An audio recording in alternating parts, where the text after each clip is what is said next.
So, you're thinking about buying or selling property in Morocco. It can feel like a really complex journey. But what if you had a clear roadmap?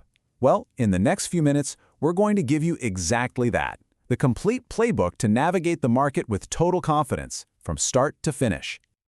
Sound familiar? Yeah, there's a lot of noise out there, and it can make the whole process feel pretty overwhelming. But you know what? It really doesn't have to be. We're about to cut right through all that confusion and give you the simple, clear steps you've been looking for. All right, first things first, let's get the lay of the land. What makes Moroccan real estate so unique? Because it's so much more than just finding a place to live. It's deeply, deeply woven into the very fabric of the culture. And this is where it gets really interesting.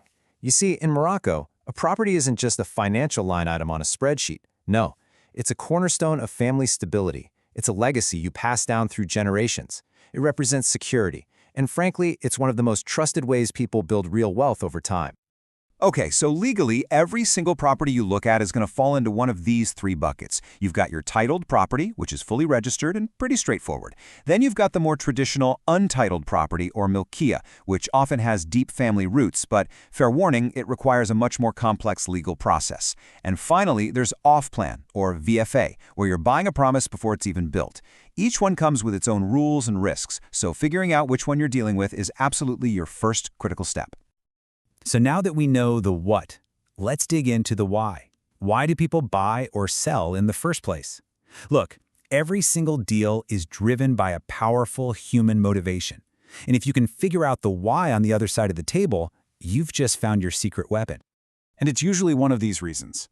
On one side, you've got buyers dreaming of a new lifestyle or looking for a smart investment.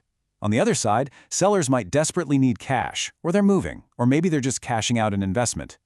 The key takeaway here is simple. Find out what's driving the other person, and suddenly you're in a much, much stronger position to negotiate. Okay, you get the motivations. Now it's time for the playbook. This is the practical how-to part of the journey. We're about to lay out the step-by-step process for both buyers and sellers, so there's absolutely no more guesswork.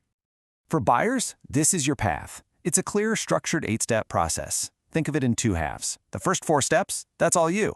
Defining your budget, visiting properties, checking all the legal docs, and negotiating that price. Once you have a deal, you move to the second half, starting with an official deposit at the notary. From that moment on, the notary takes over, running all the deep legal checks, handling the final payment, and making sure that title is legally and correctly transferred into your name.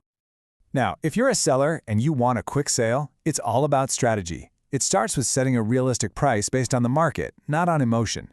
Then it's all about being prepared. Have all your documents ready to go, invest in professional photos and marketing, and get an agent to weed out the time wasters.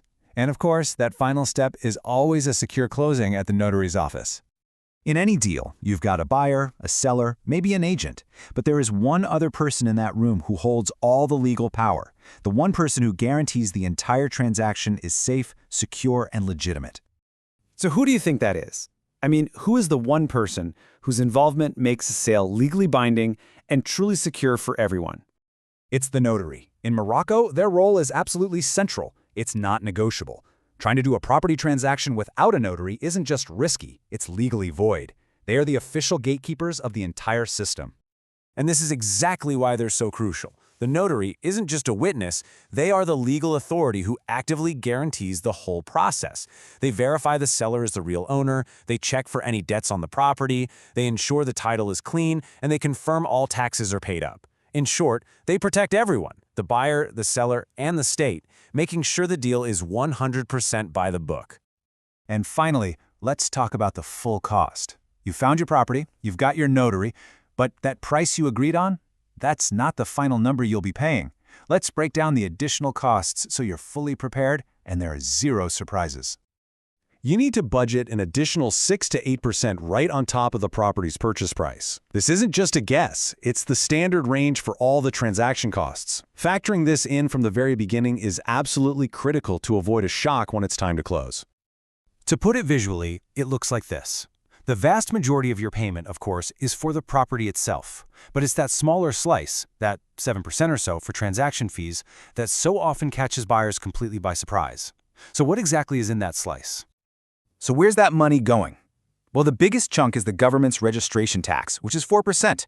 If you use a real estate agent, their fee is typically 2.5%. And then you have the notary fees and the land conservation fees, which are each about 1%. It's a very clear breakdown, so there are no mysteries or hidden costs. And there you have it, the full roadmap from understanding the market's culture to the motivations, the step-by-step processes, the key players, and the true final costs. The journey is clear when you have the right map. So the only question left is the one on your screen.